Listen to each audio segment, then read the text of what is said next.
बात होगी छत्तीसगढ़ की। छत्तीसगढ़ हाईकोर्ट ने दिव्यांगों के कल्याण के नाम पर संचालित स्टेट रिसोर्स सेंटर और फिजिकल रेफरल रिहेबिलिटेशन सेंटर में हुए 1000 करोड़ के घोटाले की सीबीआई जांच के आदेश दे दिए हैं। जस्टिस प्रतिम साहू और जस्टिस संजय कुमार जायसवाल की डिवीजन बेंच ने कहा कि ये केवल प्रशासनिक चूक नहीं है बल्कि बड़े पैमाने पर सिस्टमैटिक करप्शन का मामला है, जिसमें फर्जी कर्मचारियों के नाम पर वेतन निकालकर सरकारी फंड की लूट की गई। हाईकोर्ट ने कहा, इतनी बड़ी वित्तीय अनियमितताओं को केवल प्रशासनिक त्रुटि बताना न्याय संगत नहीं है। राज्य सरकार अपने उच्च अधिकारियों को बचाने का प्रयास कर रही है। जांच आधी अधूरी है। मामला केवल दिव्यांगों के अधिकारों से जुड़ा नहीं है बल्कि करोड़ों रुपए की सार्वजनिक धनराशि के दुरुपयोग का है।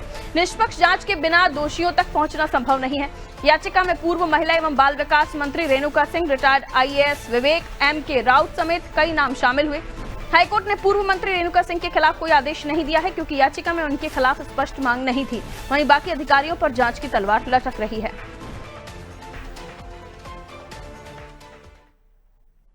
इस मामले को और भी हम डिटेल में समझने की कोशिश करते हैं। कुलभूषण हमारे सहयोगी हमारे साथ जुड़ रहे हैं, उनकी तरफ मैं रुख कर लेती हूं। कुलभूषण, ऐसा मामला जिसमें दिव्यांगों के नाम पर आ रहा पैसा या उनसे जुड़े हुए जो कामकाजी लोग हैं उनके नाम पर वेतन, उसे तक हड़प लिया गया।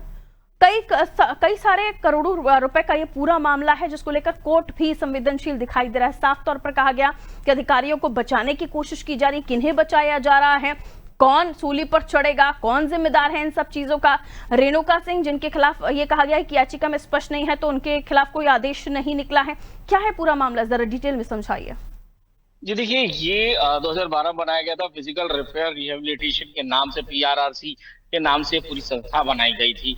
इस संस्था को 2012 में जब 2004 के समय पे जब सरकार ने ये जो नियम है वो शुरू किया था कि विकलांगों के लिए उन्होंने योजना लाई थी कि उनको पुनर्वास और पुनर्निवास के पुनर्कार्य के लिए अलग अलग मशीनें हो, या उनके जो विकलांग होते हैं तो उनके लिए अगर चाहे वो मॉडिफाइड हाथ पैर या फिर इस तरह की चीजें उनको प्रोवाइड करवानी हो, व्हीलचेयर प्रोवाइड करवाना हो, साइकिल प्रोवाइड कराना हो, मशीनें प्रोवाइड करवाना हो, इस सब चीजों के लिए सरकार ने बड़ी योजना लेकर आई थी। अब इस योजना के तहत 2012 में कुछ अधिकारियों द्वारा और उनको मिलाकर 2012 में पीआरआरसी का इसकी कंपनी बनाई गई। उस कंपनी के माध्यम से विकलांगों को इस तरह की जो सुविधा है वो मुहैया करवाने के नाम पर घोटाला शुरू किया गया। उन कर्मचारियों के उनको भर्ती किया गया, नियुक्ति करने के नाम पर फर्जी नियुक्तियां करने की शुरू करी। फर्जी नियुक्तियों के नाम पर उनके नाम से हर मंथ जो है वेतन निकाला जाने लग गया।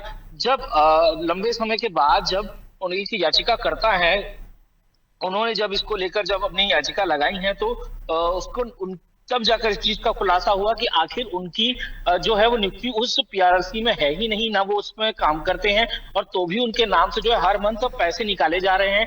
हर मंथ उनके नाम से जो विकलांगों को पहुंचाए जाने वाले जो इक्विपमेंट्स थे उसके नाम पे पैसे निकाले जा रहे हैं। इसको लेकर पहले उन पर जो कुंदन सिंह ठाकुर जो याचिका करता थे उनको खुलासा करने के बाद उनको जब आरटीआई से जब उन्होंने पूरी जानकारी निकालते हैं तो उनको धमकियां मिलनी शुरू हो जाती है, क्योंकि बड़े आईएएस अधिकारी इसमें शामिल थे, बड़े मंत्री भी इसमें शामिल थे, कई लोग इसमें शामिल थे, तो चारों तरफ से धमकियां मिलती हैं। और आखिरकार जब कोर्ट तक ये मामला पहुंचता है तब कोर्ट इसमें आदेश लेके आता है कि जितनी भी जांच इसमें की गई है वो पूरी तरह से सही नहीं है। तो सरकार पर इसके आरोप लगते हैं कि सरकार जो है अपने उस समय की जो तत्कालीन आईएएस अधिकारी थे, जो उस समय के कर्मचारी थे, उनको बचाने की कोशिश कर रही है। आखिरकार वो आदेश ये देती है कि सीबीआई इसमें पूर्ण तरह जांच की जाए।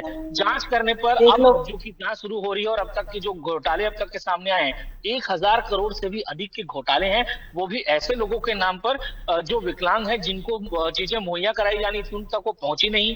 पीआरआरसी क्या कंपनी है तो उसके बारे में कोई जानकारी नहीं है। पूरी फर्जी संस्था बनाई गई, फर्जी नियुक्तियां कराई गई, फर्जी इक्विपमेंट्स बांटे गए और उन चीजों का तमाम जो पैसा है वो मिल बांटकर वहां पर पूरी तरह से घोटालेबाजी में इसको उपयोग किया गया। तो आखिर ये पैसे कहाँ गए? तो ये अब इसकी जांच शुरू होगी, सीबीआई तक ये मामला पहुंच चुका है। अब सीबीआई इसमें जांच शुरू करेगी, तो अब ये देखना ये होगा कि इसमें क्या कौन से वो बड़े नाम है, क्योंकि इसमें बहुत से कई ऐसे पुराने नाम हैं जो पहले ही कई दूसरे मामलों में घोटालों के चक्कर में कुछ रिटायर भी हो चुके हैं, कुछ बड़ी मछलियां, बड़े कॉलर, घोटाले, कई ऐसे नाम है। तो अब ये देखना होगा कि क्या इस मामले में भी उनकी जांच होती है, और क्योंकि बहुत बड़ा घोटाला, 1000 करोड़ का घोटाला है, देखना होगा कि इसमें कब तक इसमें जांच शामिल आते हैं और कौन कौन से और भी कई अधिकारी हैं जिनका नाम इसमें आता है। जी कुलभूषण, शुक्रिया जानकारी के लिए। तो बड़ा घोटाला जिसको कोर्ट ने कहा कि सिस्टमैटिक करप्शन है, जिसे अंजाम दिया गया है। एक अधिकारी जो काम ही नहीं कर रही थी, उसके नाम पर सालों से सैलरी निकाली जा रही थी। पूरा घोटाला इक्विपमेंट्स के नाम पर या फिर दिव्यांगों को बांटे जाने वाली मशीनरी या उनके उपयोग में आने वाले वो सामान जिनसे उनकी जिंदगी में थोड़ा बहुत उन्हें मदद मिल सकती थी, उन तमाम चीजों में घोटाला हुआ। एसआरसी, पीआरआरसी, 1000 करोड़ रुपए का घोटाला। अब सीबीआई जांच होनी है। इनमें कई ऐसे नाम हैं जो सफेद कॉलर हैं, रिटायर्ड आईएएस हैं, पूर्व मंत्री हैं। अब सीबीआई के पाले में ये जांच गई है। देखना होगा किस पर ये फंदा जाता है।